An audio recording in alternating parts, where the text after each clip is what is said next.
kvalitetne nekretnine koje su smišljeno napravljene, koje su zadržale autohtonost i koje imaju sve uredno, mislim da to neće biti problema i bit će problem sa velikim kućama, to je svima jasno. No, mislim da ko će ih kupiti i da padnu cijene takvih kuća, jednostavno ne vidim profil ljudi koji će to kupiti, kad znamo da su najčešće 70% kupaca su ljudi penzija pred penzijom, njima ne treba puno, njima treba malo, tako da takve nekretnine će i dalje biti tražene. Dobre lokacije uz more, stanovi,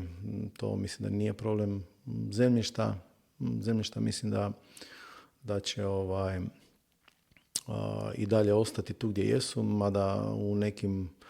nekim mjestima su dosegle stvarno prevelike brojke i mislim da tu ta nekretnine gdje su zemljišta gdje nema nikakve infrastrukture i nema nikakvih sadržaja, tu jednostavno mislim da će to pasti, da to se više nikad neće pojaviti takav skok u cijenama.